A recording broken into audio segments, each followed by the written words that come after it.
जब से हिना और उसका खानदान सनकगढ़ आके बसा था, राधा की सबसे अच्छी दोस्ती हिना से ही थी। खान साहब की कपड़े की दुकान थी। हिना स्कूल के बाद जब खेलने के लिए बाग आती, उसने बहुत खूबसूरत रंगों और डिज़ाइन की फ्रॉक्स पहनी होती थीं। राधा तो हिना के कपड़ों की दीवानी थी। राधा को उसके सारे कपड़े ही बहुत पसंद आते थे।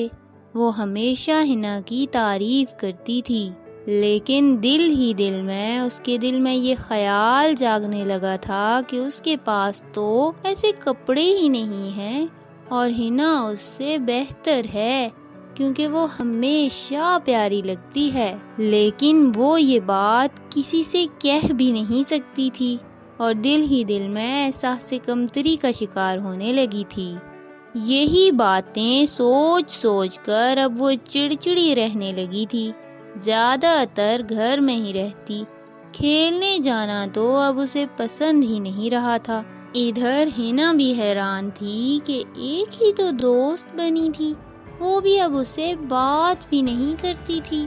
चुटकी भी आजकल शहर गई हुई थी।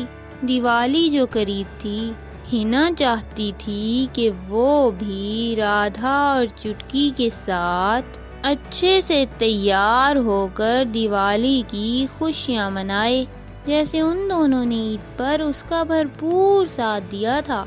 लेकिन ये क्या, इधर तो उसे कोई मशवरा भी नहीं दे रहा था कि दिवाली पर कैसे कपड़े बनवाने हैं और कैसे तैयार होना है। इधर आज दारोगा जी दोनों बच्चों के लिए शहर से दिवाली की शॉपिंग करने गए थे।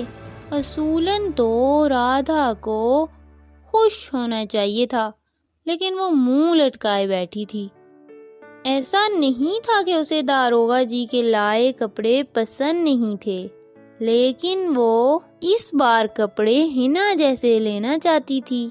इधर दद्दू और चुटकी भी दिवाली के लिए सब की शॉपिंग करके अभी ही लौटे थे। वो सब बैठे खाना खा ही रहे थे कि छोटू बोला, दद्दू, क्या लड़कियों के कपड़े बहुत महंगे होते हैं?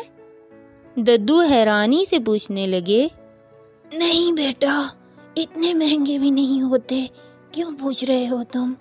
चुटकी भी हंसने लगी और कहने लगी, कहीं इस बार तुम्हारा इरादा लड़कियों जैसा तैयार होने का तो नहीं है? छोटू कहने लगा, मुझे लगता है दारोगा जी की पत्नी राधा को अच्छे कपड़े और जूते लेकर नहीं देती। आजकल वो दिवाली के कपड़ों के लिए बहुत परेशान रहती है।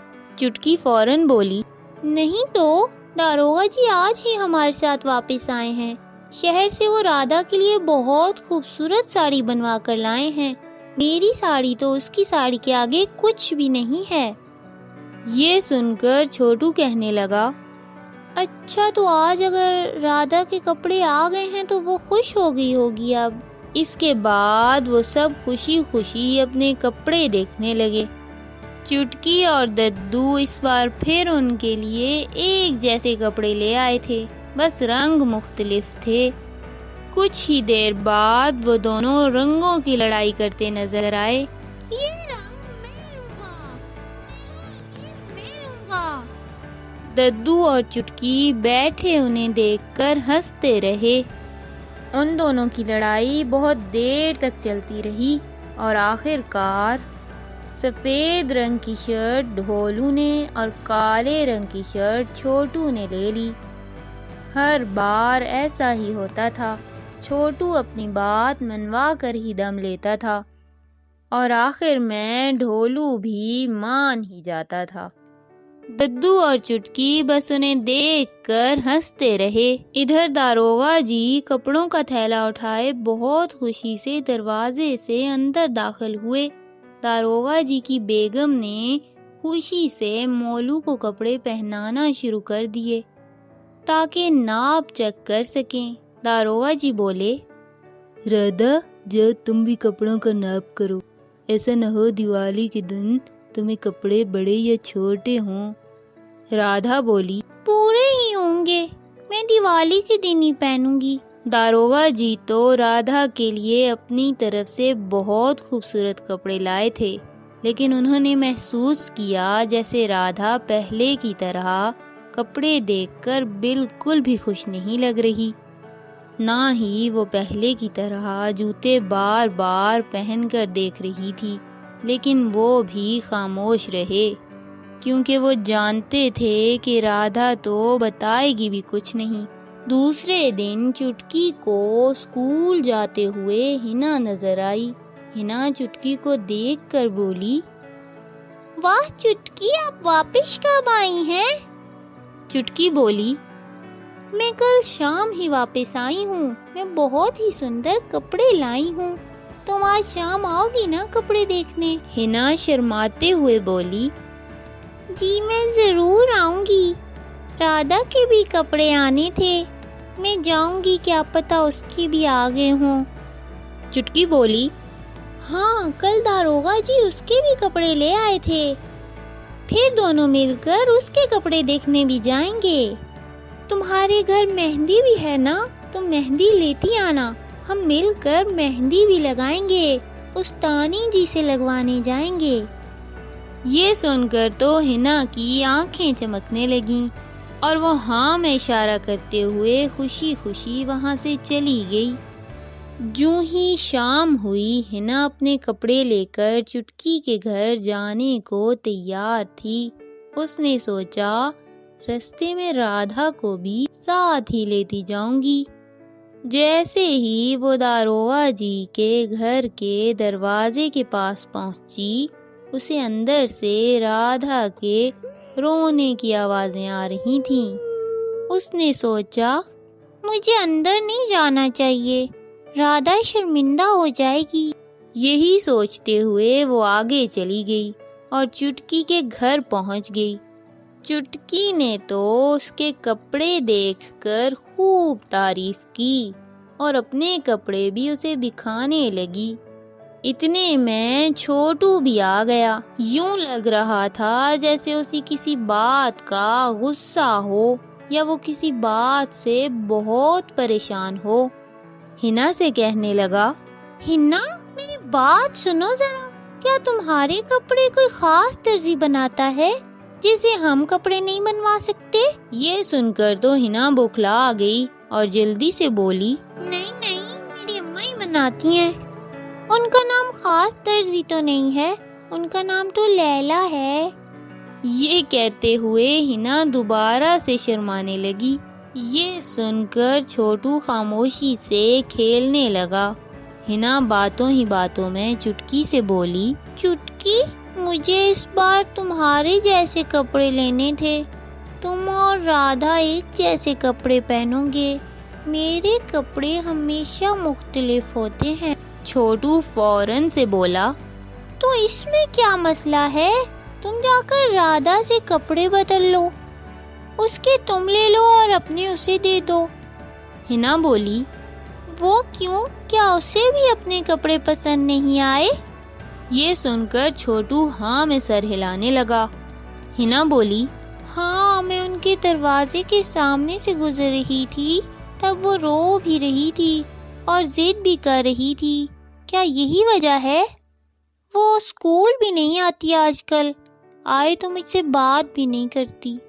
छोटू बोला, उसे अपने कपड़े पसंद नहीं हैं, लेकिन वो इस दिवाली पर तुम्हारे जैसे कपड़े लेना चाहती थी, इसीलिए जिद कर रही है। दारोगा जी उसे समझा रहे थे कि अगली बार तुम्हारे जैसे कपड़े दिला देंगे, पर वो मान ही नहीं रही। हिना बोली, हम दोनों का नाप तो एक ही है, चलो हम राधा के घर जाकर उसे कपड़े बदलने की बात पर मना लेते हैं। ये सुनकर तो छोटू और चुटकी खुशी खुशी उसके साथ चल पड़े।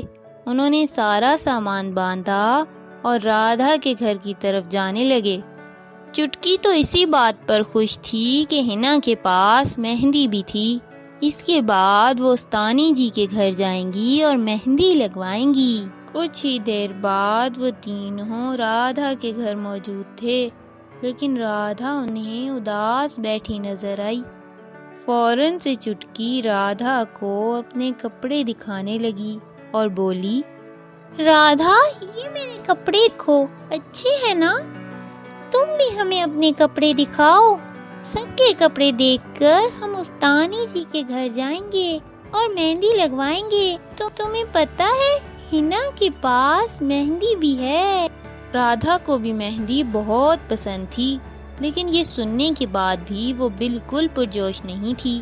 दारोगा जी भी करीब बैठे देख रहे थे कि उनकी बेटी को आखिर मसला क्या है। वो पहले तो इतनी जिद नहीं किया करती थी। हिना भी अपने कपड़े निकालने लगी और अपनी प्यारी सी छोटी सी फ्रॉक खोलकर राधा के सामने रखी और पूछने लगी, राधा, बताओ ना, मेरे कपड़े कैसे हैं? मेरे कपड़े हर बार एक ही डिजाइन के बना देती हैं अम्मा। मुझे इस बार बिल्कुल भी दिल नहीं है ये कपड़े पहनने पे। हिना के क्यूट से कपड़े देखकर राधा की आंखें तो पहले ही चमक रही थीं। वो फौरन से बोली, नहीं नहीं, तुम्हारे कपड़े तो हर बार बहुत अच्छे होते हैं। मुझे हर बार तुम्हारे कपड़े बहुत पसंद आते हैं। चलो मैं भी तुम्हें अपने कपड़े दिखाती हूँ। ये कहते हुए वो फौरन से अपनी साड़ी उठा लाई। हिना को साड़ी देखते ही बहुत पसंद आई और वो फौरन से बोली, राधा, तुम्हें मेरे कपड़े पसंद हैं और मुझे तुम्हारे। क्यों ना हम अपने कपड़े एक दूसरे से बदल लें? तुम दिवाली पर मेरे कपड़े पहनना और मैं तुम्हारे पहनूंगी। ये सुनकर दारोगा जी भी मुस्कुराने लगे और राधा तो खुशी से चहक उठी। हाँ, मुझे तुम्हारे कपड़े बहुत पसंद हैं। चलो हम बदल लेते हैं। लेकिन क्या तुम्हें लैला अम्मा डांटेंगी नहीं कि क्यों तुमने कपड़े बदल लिए हैं? हिना बोली, नहीं नहीं, अम्मा तो कुछ भी नहीं बोलेंगी। दारोगा जी ने भी उन दोनों को कपड़े एक्सचेंज करने की इजाज़त दे दी। कुछ ही देर बाद वो दोनों कपड़े पहनकर नाप चेक कर रही थीं। उन दोनों के कद भी बराबर थे और ज़्यादा मोटी पतली भी नहीं थीं, इसलिए दोनों को ही कपड़े पूरे थे और वो लग भी बहुत अच्छी रही थीं। छोटू अब लड़कियों की बातों से बोर होने लगा था, इसलिए वो मोलू के साथ खेलने लगा और वो तीनों सामान समेटकर उस्तानी जी के घर की तरफ चल पड़ी ताकि जल्दी जल्दी उनसे मेहंदी लगवा लें। अब उन्होंने देखना था कि किसकी मेहंदी का रंग ज़्यादा आएगा। हाँ तो बच्चों, इस कहानी से हमें क्या सबक मिलता है? वो ये कि अगर हम दूसरे की खुशी के लिए अपनी चीज़ें उससे शेयर करेंगे तो इससे खुशियाँ मज़ीद बढ़ेंगी, क्योंकि शेयरिंग इज़ ऑलवेज़ केयरिंग।